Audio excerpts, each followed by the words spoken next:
보릿고개라는 말은 전후의 일상이었습니다. 빈곤과 기아에 시달리던 전쟁 직후의 현실은 높은 유아 사망률로도 나타났지요. 현재 1000명당 1.8명의 유아 사망률에 비해 20에서 30%의 어린이가 취약 전에 사망했다는 통계는 충격에 가깝습니다. 아이가 태어나도 제대로 자라는지 한두 해를 지켜보고서야 출생신고를 하는 경우가 많았습니다. 전후의 50년대생 가운데 호적과 실제 나이가 다른 경우가 많은 이유가 거기에 있다 하겠습니다. 살아남은 아이들의 사정도 좋지 않았습니다. 미국이 원조해준 잉여 농산물로 버티는 가운데 삼시세끼를 거르지 않는 것만으로도 감지덕지할 일이었지요. 끼니를 거르거나 수제비나 죽으로 이어나가는 집들이 많았습니다. 맛이나 영양분을 따질 상황이 아니었지요. 60년대 들어서며 어느 정도 끼니 문제가 해결되어 등장한 것이 어린이 영양제입니다. 이때의 건강은 푸짐한 살집으로 판가름되었습니다. 살아가는 자녀를 통통하게 살이 오르게 하려는 부모의 마음을 어린이 영양제가 사로잡습니다.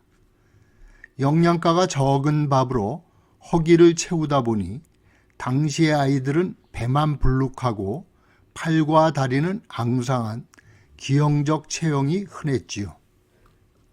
베이비 부모라 불리는 전후 세대의 높은 출산율은 모자란 식량과 함께 심각한 사회 문제가 되었습니다. 양곡은 모자라고 입은 느는 인구 증가율의 급증에 대해 정부는 집중적인 인구 감축 정책을 펼치게 됩니다. 국가적으로 시행된 가족계획으로 출산수가 줄면서 상대적으로 자녀에 대한 부모의 관심과 사랑은 높아갔지요. 이럴 즈음 등장한 어린이용 영양제가 관심을 모으게 됩니다. 어린이의 건강을 위한 영양제는 일제 강점기가 끝나며 철수한 일본 기업들의 공장 설비를 이용하며 시작됩니다. 1947년 10월경에 고희익 사장이 서울 성북구 도남동에 세운 3일제약에서 생산한 에비오제가 국내 최초의 어린 영양제라 하겠습니다.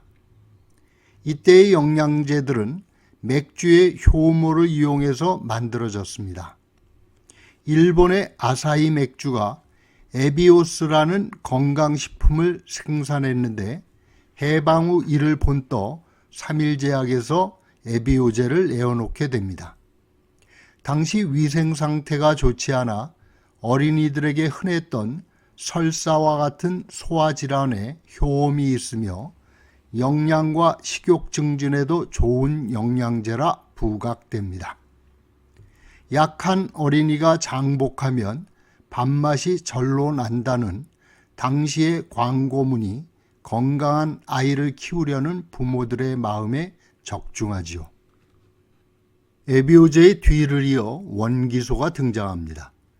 1954년 서울약품공업에서 내어놓은 원기소는 에비오제와 마찬가지로 한반도에 진출했던 일본 기업의 와카모토라는 영양제를 본떠 보리효소 분말을 발효시킨 맥주 효모로 만들어집니다. 일본어로 건강이란 뜻의 겐키를 한국 한자음 원기로 바꾸고 근원이란 뜻의 모토를 소로 붙여 원기소라는 상품명을 만듭니다. 건강의 근원이란 뜻의 원기소는 보리에 담긴 식이섬유와 베타글루칸 성분을 통해 변비 예방과 장에 좋다고 알려지며 어린이들의 영양제로 각광을 받습니다. 고소한 콩가루 맛이 나는 원기소는 아이들에겐 맛있는 간식으로 받아들여졌지요. 병약했던 막내 동생의 건강을 위해 어머니가 장롱 속에 넣어둔 원기소를 몰래 한 줌씩 꺼내 먹었는데 약보다는 과자라고 생각했지요. 이 오래된 원기소는 2012년 서울약품에서 원기소라는 이름으로 지금도 시판되고 있다 합니다. 어린이 영양제의 새로운 차원을 열며 등장한 것이 유산균 영양제 비오비타입니다. 1959년 8월 일동제약에서 시판한 비오비타는 과감한 광고를 통해 기존의 어린이 영양제와 차별성을 부각합니다.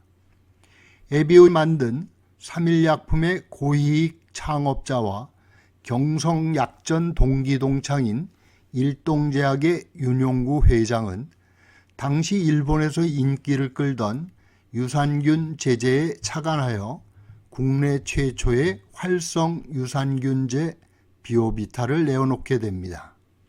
생명을 뜻하는 그리스어 비오와 라틴어 비타를 붙인 비오비타는 대변이 묽거나 변비로 고생하는 아이들에게 요긴한 건강제로 자리 잡게 됩니다. 비오비타는 살아있는 유산균의 정장 효능으로 변이 황금색으로 바뀐다는 시각적 효과를 강조합니다. 당시 보급된 텔레비전 광고를 통해 시각에 호소한 홍보 전략은 주요합니다. 이와 더불어 1967년부터 동양방송과 함께 시작한 베이비 동양 콘테스트와 여성제 실은 사랑의 육아일기 공모전을 통해 시장 점유율 1위를 차지하게 되죠. 튼튼한 아이를 만든다는 영양제들은 어머니의 품마저 끼어듭니다. 아이에게 당연히 먹이던 모유를 밀어내고 그 자리를 소가 차지하게 됩니다. 소에 젖은 우유는 보관과 수송에 편리한 가루 우유로 변신하여 전쟁의 고아와 빈민을 위한 구호물자로 시작됩니다. 내게 예배당이라 불리던 교회는 바로 그 우유가루로 시작됩니다. 홍제동의 감리교회에서 이상한 노래와 기도를 드리는 예배란 것이 끝나면 우유가루를 나눠 주었지요. 손바닥에 한 스푼씩 나눠준 우유가루는 고소하면서도 이색적인 맛을 냈습니다. 꾀재재한 손바닥이 하얗게 되도록 핥아먹은 우유가루는 샌들을 신고 길고 구불거리는 머리를 한 예수님과 함께 이국에 대한 상상력을 한껏 길러주었습니다. 적어도 그때 내게 천국은 우유가루가 산처럼 쌓인 나라라고 생각되었습니다. 고아원이나 빈민들을 위해 원조되던 우유가루는 생리적으로 유당을 소화할 수 있는 능력이 적은 한국인에게 종종 설사를 일으켜 지방분을 제거한 탈지분유로 공급되었지요. 아이들뿐이 아니라 어른들도 이것을 타다 먹었습니다. 우유가루에 물을 부어 끓여 먹기도 했지만 쪄서 딱딱한 우유덩이로 먹기도 했습니다. 먹는 게 부실하여 젖이 돌지 않는 어머니들도 이 우유를 대용식으로 자식에게 먹이기 시작했지요.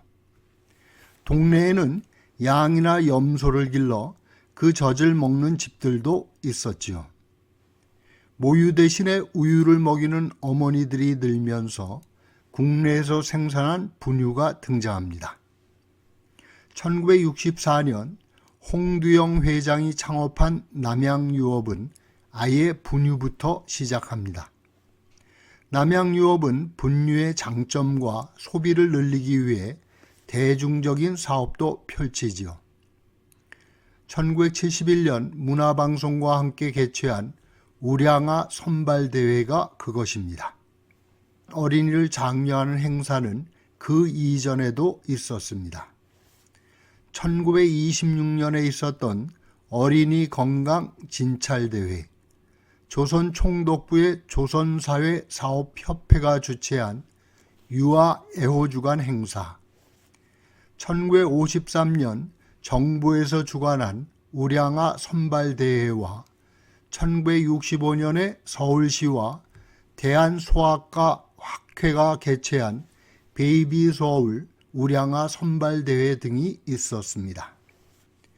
전국적인 규모로 펼쳐진 남양분유의 우량아 선발대회는 부모들의 뜨거운 관심을 모으게 됩니다.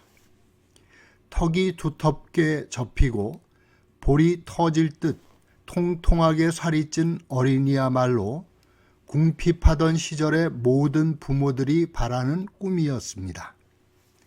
비록 자신은 굶더라도 아이만은 건강하게 키우고 싶다는 마음이었겠지요. 인기 영화배우 박노식 씨가 어린이 영양제의 광고에서 개구쟁이라도 좋다, 튼튼하게만 자라다오 라던 광고 문안이야말로 당시 부모들의 마음을 잘 담아낸 말이라 하겠습니다. 이런 마음은 이름에도 담겨졌습니다. 아이가 오래 살기를 바라는 마음에서 이름을 장수나 만수, 세상을 떠나지 않도록 꽉 붙들라고 붙들이, 수명이 긴 동물인 거북이라고 짓는 경우도 많았습니다. 튼튼하게 자라라며 돼지라는 애칭을 쓰기도 했죠. 토실토실 살이 찐 아이에게 얼굴이 달덩이 같다라는 칭찬을 해주기도 했습니다. 요즘 아이들이 들으면 얼굴을 찡그릴 일이지요. 본격적인 산업화 시대로 들어서며 부모들이 공장일이나 부업을 하러 맞벌이에 나서게 되며 분유는 유아의 대용식으로 자리 잡게 됩니다. 일부 어른들은 아이들이 모유 대신에 소져진 분유를 먹고 자라 함부로 대들고 들이받게 되었다며 개탄하기도 했죠. 텔레비전의 보급이 늘면서 아이들에게 인기가 있던 만화 영화 가운데 뽀빠이가 있었습니다. 통조림에 담긴 시금치를 먹으면 팔뚝이 굵어지며 괴력을 바라는 뽀빠이를 통해 시금치가 건강식품으로 여겨지게 되기도 했습니다. 이제 뚱뚱하다는 말이 모욕처럼 받아들여지게 되어 아이나 어른이나 다이어트로 살 빼기에 힘쓰는 요즘, 어떻게든 돼지처럼 잘 먹고 통통하게 살이 찌기를 바라던 시절의 이야기가 남의 일처럼 느껴집니다.